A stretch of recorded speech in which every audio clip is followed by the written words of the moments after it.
Hello, everybody. Welcome to the show. Hope you're all doing well. And what's new in my life? Well, not a whole lot. I'm working. Wife is going to school. Son is still going to school. And just sort of waiting for awful winter to be over and for Canada to slowly come back to its senses, which is happening in phases, be it painfully slowly. So, while people are busy fighting against unnecessary and bizarre restrictions and fighting for their freedoms, which is all good stuff, the powers that be are planning a new angle of attack because they basically never stop. And while some people may be worried about things like the health passes and whether or not they could lead to some sort of social credit system or whatnot, there is a financially oriented type of thing that's similar that is confirmed to be coming. And so we must be aware of it and prep for it. And I am talking, of course, about central bank digital currencies, or CBDCs. The central banks have been working on these for quite a while now. I've been reading theoretical proposals for them since mid 2020. And now that the US central bankers are talking about them nonstop, while China has actually already pushed out a digital wallet for select customers.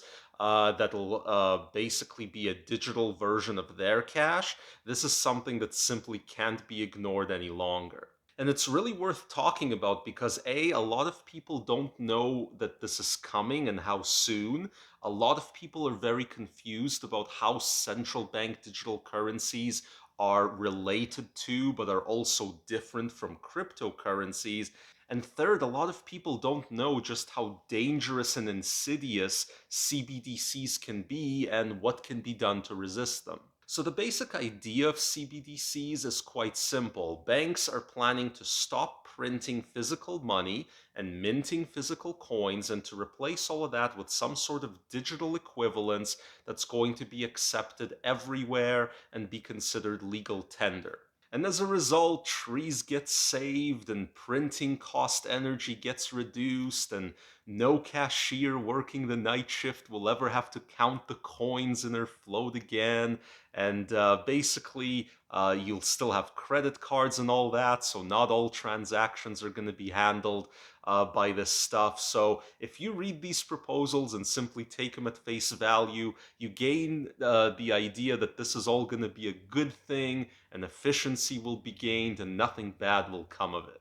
But there is another very, very important element to CBDCs, and that is that all physical money, which will now be digital money, becomes trackable. Very, very easily trackable by the central bank. This eliminates everything that the bankers call dark money, the stuff that historically they know how much they printed of, but they don't know how much of it is still out there or where it is in the world at any given moment. And they want to know that. And they're planning on imposing this thing in several stages. At first, the digital money is going to work alongside the physical money in a non threatening way. And then, some point down the line, the physical money just sort of gets shoved off to the side and eliminated and not used anymore. And then down the line, a little further after that, you're not even going to need your own digital device in your hand in order to access your digital cash.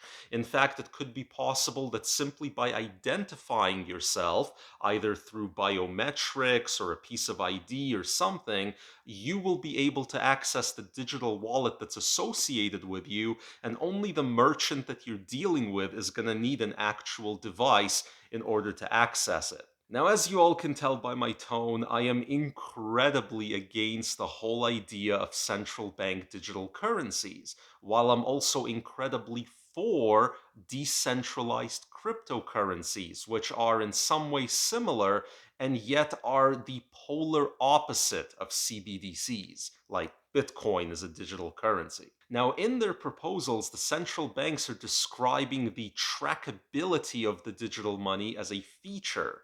They never really take time to think about whether it's a good thing or a bad thing that the government should have this type of financial surveillance power over so many transactions that are happening out in the world. Now, obviously, every libertarian minded person should be against that kind of concept because rest assured that as soon as every single dollar is digital and tracked, that means that every single dollar will be carefully monitored and taxed. There's not going to be any more paid under the table work unless you're paying in some kind of bartered good.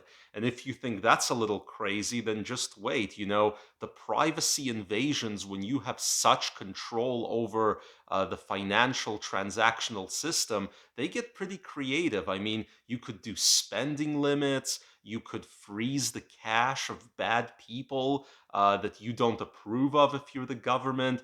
Things can get pretty creative in a whole bunch of ways that aren't good. It's really all up for grabs when you both make a currency digital while keeping it centralized. So, the first thought people tend to have when they hear all this is, oh my god, I gotta start using cash. Everybody has to start using cash and using it as much as possible and all over the place.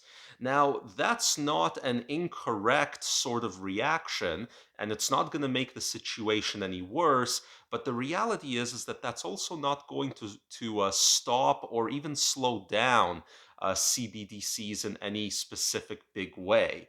And there's a couple of reasons for that. The first reason is the general multi-decade pattern against physical cash. Use of cash has been declining non-stop for a long time, and you're not going to reverse that pattern with an awful lot of people in the short timelines we're talking about. Particularly while the whole planet is going from analog to digital in a whole bunch of other aspects. Nowadays, there's even less reasons to go down to your bank, so going to your bank is less convenient, which means reloading on new cash becomes less and less convenient. It's just not something that you're going to do, even if yourself you commit to using cash everywhere. The other issue is that physical cash ultimately is still controlled by the central bank. In a worst case scenario, they may not work alongside physical cash at all. They might simply introduce the digital cash and then declare that all of the physical cash is now worthless and you have to bring it into a bank in order to have it exchanged for a digital balance that will now become associated with you. And boom, that's how quickly they're going to kill cash and how effortlessly they'll do it. They sort of did the same kind of thing temporarily in early 2020, and they did it quite successfully. For a while, nobody was using cash, and most people fell in line no problem. So don't think that 90% of people aren't going to fall in line when they suddenly eliminate physical cash. People are not generally smart enough to figure out the long term ramifications of going along with this. Like, I spent, the better part of 2 years trying to explain to relatively educated people the difference between case fatality rate and infection fatality rate, and I wasn't getting anywhere. So you guys got to recalibrate your expectations a little bit downwards if you think that society as a whole is going to stand up and fight against CBDCs when they get announced. Now, that doesn't mean that individuals that want freedom, privacy, and occasional anonymity in their transactions have no way to fight this at all. They do. Let's talk sort of realistic solutions. Because this is where a different kind of digital currency comes in: cryptocurrency. Now, there's some confusion happening here because in many of their proposals, the central bankers are saying that they want to use blockchain technology as the underpinning technology in order to issue their CBDCs. Now, that makes sense because blockchain technology is the best way to form both security and consensus on a network. So it makes total sense that central banks would want to use that because in their digital currency, they never want to have, an incident of a double spend or an incident of a hack or an incident where your government issued money suddenly disappears out of your digital wallet. That sort of thing simply can't happen, and blockchain technology obviously rocks. So that is how they're going to achieve consensus. However, that is where the similarities between the central bank digital currencies and the cryptocurrencies pretty much end. Because the reality is that cryptocurrencies are both the inspiration for and the best weapon against the CBDCs. Money is absolutely going to go digital. You can accept that right now. The only question is that digital money that forms the bulk of the system going to be something that's controlled by a nation state, having its, strings pulled by a central banker somewhere, or is it going to be a decentralized thing that transcends nations and is going to be controlled by the code and the community that runs it? Now, I know which one I would like to see, but novices to cryptocurrency may be a little bit confused because they go, well, hold on, isn't the blockchain and everything that happens on Bitcoin, for example, totally public? Like, how is that anonymous? Isn't that still going to be a trackable digital currency? Well, yes and no. I mean, yeah, things are public when it comes to various decentralized blockchains. However, having anonymous transactions isn't only possible, but relatively easy on these. It is quite simple to create an anonymous wallet that's completely permissionless and no one knows it's associated to you with most good quality decentralized cryptos. If you wanted to, for example, pay your plumber today a cash job in cryptocurrency, that's not difficult at all. Both of you can simply have something like an Exodus wallet, which is a permissionless thing. Even my kid has an Exodus wallet, so obviously he didn't need an ID or permission from anybody to open it, and nobody knows that it's associated with him. And as long as both you and your plumber have one, then you can simply pick a low fee crypto and make the payment, whether that's Litecoin or Bitcoin on Lightning Network or Bitcoin Cash, Cardano, whatever. It's quite easy to do. Whereas when it comes to the CBDCs, either there is no anonymous wallet option being offered, or it's completely unclear on whether an anonymous wallet option is going to be available. And I'm leaning towards no. It simply doesn't occur to any of these bankers that a lot of people might want financial privacy and not want them to have that much control over something like cash. And it certainly doesn't occur to them that a centralized system like the one that they're currently running and plan to keep running with CBDCs is incredibly corruptible.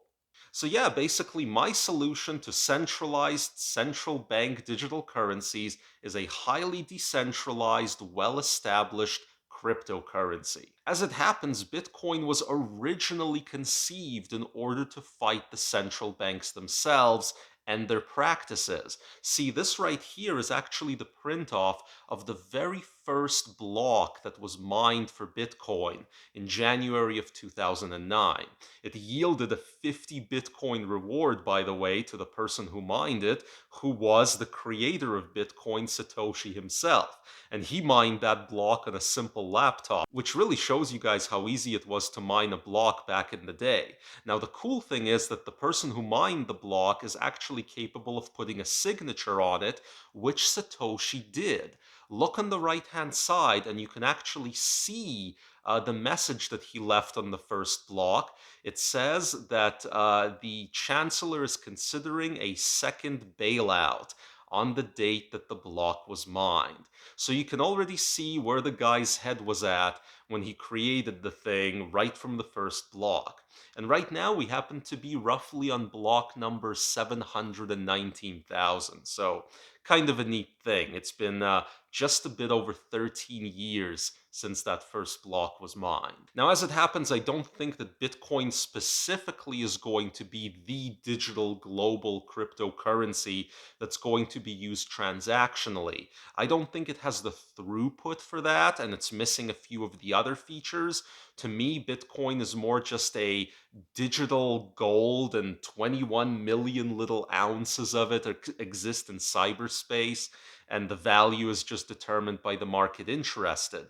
But what I'm getting at is that it's simply important to start moving a lot of people in that direction and learning to understand cryptocurrencies, because soon they're going to be your only weapon for financial privacy. And by the way, if you don't own any crypto yet, I'll include a couple of links to different exchanges in the video description, a Canadian one and an American one that I like. And if you already own crypto, I'll include a link to a place called BlockFi where you can start yielding a little bit of interest on it, just so it's not just sitting there. And hope you guys find those links useful. Otherwise, if you found this whole episode useful, make sure you're subscribed, that you've hit that like button, and we'll see you guys next time.